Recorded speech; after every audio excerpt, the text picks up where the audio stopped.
अध्यात्म हमारे जीवन में शुरू से है और अंत तक रहता है, पर हम इसे समझ पाते हैं तब जब हम इसका साधना करते हैं।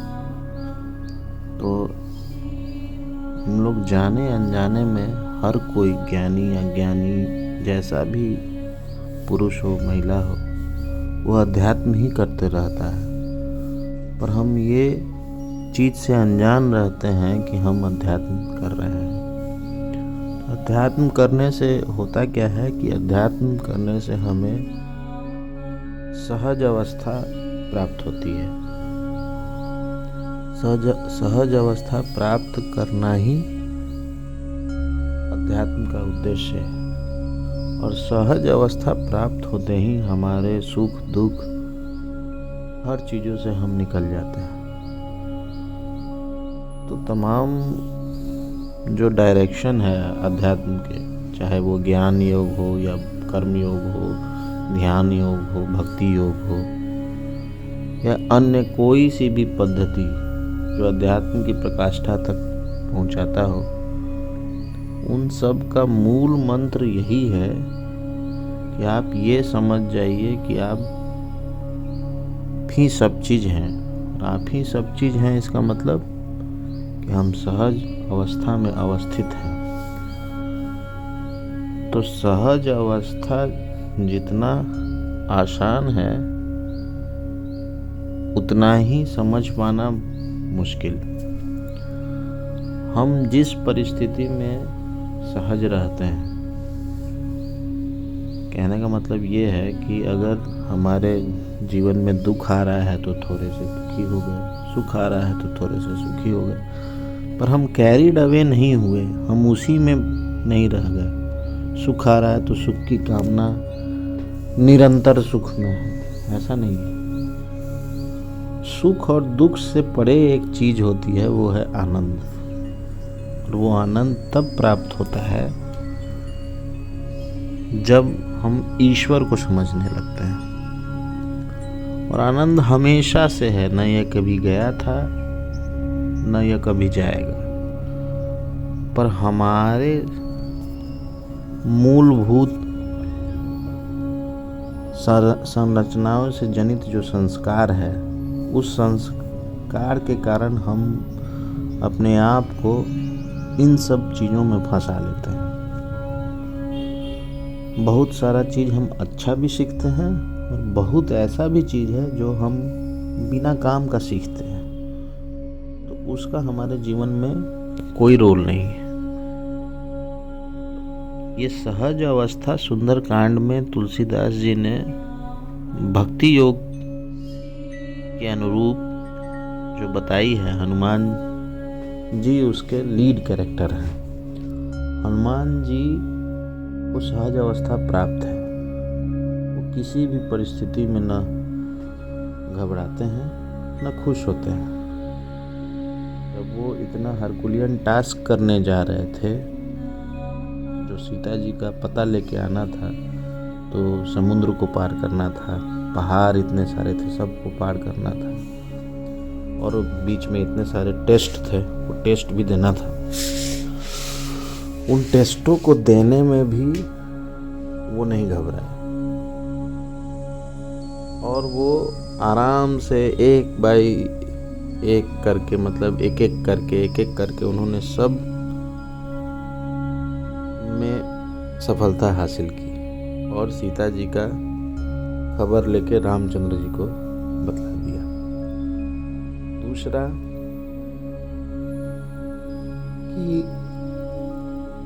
उस सहज अवस्था के बारे में जो लोग समझे, उन्होंने रामचंद्र जी के चरणों में शरणागति की। तो जो भी ईश्वर के शरणागत हो जाता है तो वो सब परिस्थितियों में संभाव रखने लगता है। वो स्वीकृत इच्छा हो जाती है, उसकी स्वीकृत मन हो जाता है। वो हर चीज में खुश रहता है, आनंद में रहता है। क्यों? क्योंकि वो समझता है कि ये ईश्वर का किया हुआ है यह अच्छा ही है। तो आज हम इसी सहज अवस्था जो साधक का होता है, उस अवस्था को समझने के लिए सुंदरकांड की अंतिम पंक्तियों से कुछ जो उनके दूत रावण को समझा रहे हैं, उस समय का 2-3 पंक्ति को हम लेके और ये समझने का कोशिश करते हैं कि आखिर सहज अवस्था क्या है। कह सुख नाथ सत्य सब बानी, समझहु छारी प्रकृति अभिमानी, सुनहु बचन मम परिहरि क्रोधा, नाथ राम संतजहु विरोधा। सुख ने कहा, हे नाथ, अभिमानी स्वभाव को छोड़कर सब बातों को सत्य समझिए, क्रोध छोड़कर मेरा वचन सुनिए। हे नाथ, श्री राम जी से वैर त्याग दीजिए। यहाँ वो क्या समझा रहा है कि क्रोध छोड़ दीजिए। क्रोध क्या है? तो आप परमात्मा से जो ठाने हुए हैं कि नहीं ये भी कर लेंगे, वो भी कर लेंगे, और आप परमात्मा की चीज़ों को अपने बस में करना चाहते हैं और सोचते हैं कि नहीं यही मेरा है, तो प्रकृति साक्षात जगत माता को वो पकड़ के और वो अपनाना चाहता था। तो सुख समझा रहा है कि ये सब चीज़ छोड़िए, उनको छोड़ दीजिएगा उनको, और ये वैर त्याग कीजिए जो आप सबसे लड़ना चाहते हैं, सबसे ठाने हुए हैं, इसको त्यागिए। अति कोमल रघुबीर स्वभाव, यद्यपि अखिल लोक कर राहु, मिलत कृपा तुम पर प्रभु करही, उर अपराध न एकहु धरी। यद्यपि श्री रघुबीर समस्त लोकों के स्वामी हैं, पर उनका स्वभाव अत्यंत ही कोमल है। आप अगर उनसे मिलिएगा तो वो आप पर भी कृपा करेंगे और आपका एक भी अपराध वे हृदय में नहीं रखेंगे। जनक सुता रघुनाथ ही दीजे, इतना कहा मोर प्रभु कीजे। जब ते ही कहा देन बैदे ही, चरण प्रहार की न सकते ही। जानकी जी श्री रघुनाथ जी को दे दीजिए। हे प्रभु, इतना कहना मेरा कीजिए। जब ये उसने कहा तब दुष्ट रावण ने उसको लात मारी। नाई चरण सिरसोत तहाँ, कृपा सिंधु रघुनायक जहाँ। करी प्रणाम निज कथा सुनाई, राम कृपा अपनी गति पाई।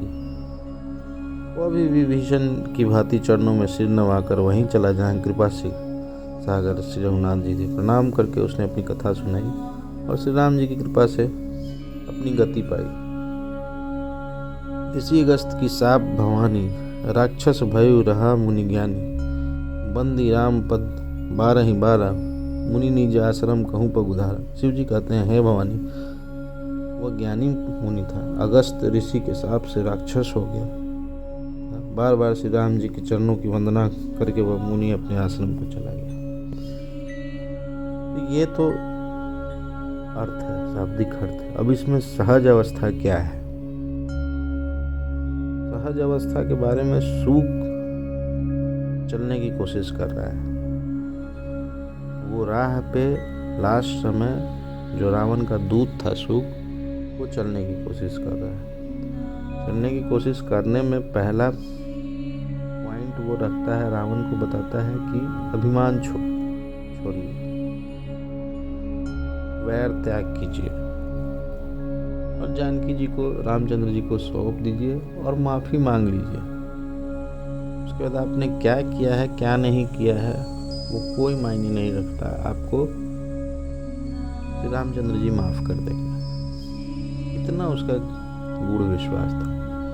तो हमारे जीवन में भी यही होता है।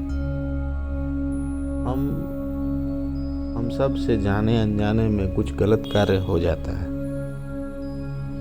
गलत कार्य बहुत तरीके का है।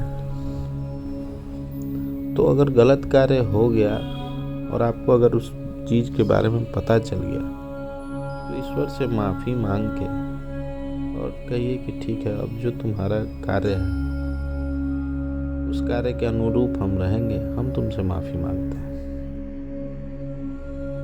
माफ़ी मांग के हम तुम्हारे शरणागत होते हैं। तो शरणागत जैसे होइएगा तो आपका हर परिस्थिति में स्वीकृत भाव आ जाएगा। हर सिचुएशन आपको लगेगा कि परमात्मा का है।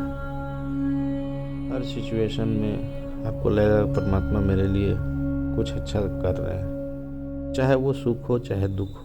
तो आप आनंद में रहने लगिएगा, और आनंद में रहने लगे इसका मतलब आपको सहज अवस्था प्राप्त है। सहज अवस्था का मतलब है अगर आपको खाने के लिए मिल गया तो ठीक है, नहीं मिला तो भी ठीक है। सोने को मिल गया तो सो लिए, नहीं सोने को मिला तो नहीं सोए। पानी आ गया तो भीग गए, पानी नहीं आया तो नहीं भीगे। जो हो रहा है होने दिया। इस शरीर के भाव को भी हटा लिया, इस इच्छा के भाव को भी हटा लिया, और सुख कहता है रावण को कि अपने कामना को उनके चरणों में समर्पित कर दीजिए। तो आपकी सबसे बड़ी कामना क्या है कि हम सीता जी को रखे हुए, सीता जी को दे दीजिए जिनका है वो, और आप जो भी आपके अंदर इच्छा है वो चरणों में समर्पित कर दीजिए। और जैसे ही हम सब अपने मन की जितनी सारी इच्छाएं हैं, मंगल या अमंगल, ईश्वर को समर्पित करते हैं, तो वैसे ही हमारा सारा जीवन का द्वंद्व, अंतर्द्वंद, जितने भी हमारी स्टकनेस है वो सब खत्म हो जाते हैं। और वो खत्म हो जाते ही हम सहज अवस्था को प्राप्त कर लेते हैं। उसके बाद जैसा ईश्वर ने हमें जीवन दिया है, हम उस जीवन के अनुरूप चलने लगते हैं। हर आदमी का जीवन में रोल डिफाइंड है। कोई राजा है, कोई फकीर है, कोई मंत्री है, कोई अफसर है। सब कोई अपने अपने जीवन में अपना कार्य करते हुए और वो सोचने लगते हैं कि हाँ ये ईश्वर का कार्य है और ईश्वर ने मुझे ये दिया है, और बिना किसी भाव के वो कार्य करते हैं और ईश्वर में लीन रहते हैं, आनंद में रहते हैं। तो बस यही जीवन का सबसे बड़ा उद्देश्य है, और इसी उद्देश्य को प्राप्त करना जीवन का परम लक्ष्य है। और ये भावना कभी भी नहीं रहना चाहिए कि ये मुझसे होगा और ये मुझसे नहीं होगा। ये भावना जब तक है तो समझिए कि हमें सहज अवस्था प्राप्त नहीं है। हम जो सोचते हैं हम अपने रचयिता हैं।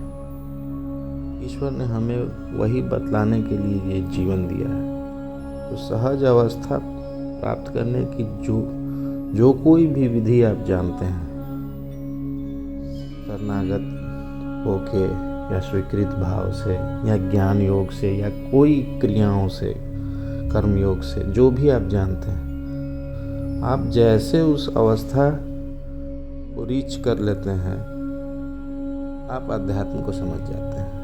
और जब अध्यात्म को आप समझ जाते हैं तो आपके जीवन से सारी परेशानियां दूर हो जाती हैं और आप स्टेट ऑफ ब्लिस में आ जाते हैं, जिसे कहा जाता है आनंद की परम अवस्था। ये सहज अवस्था प्राप्त करके आप ईश्वर के वो परमानंद स्वरूप में लीन होइए। ये मैं ईश्वर से प्रार्थना करता हूँ, यही मेरी ईश्वर से गुजारिश है। तो आज के लिए बस इतना ही। ओम हंग हंग हनुमंते वायुपुत्राय पंचमुख हनुमते नमः। ओम हंग हंग हनुमंते वायुपुत्राय पंचमुख हनुमते नमः। ओम नमः शिवाय। ओम नमः शिवाय। जय श्री राम।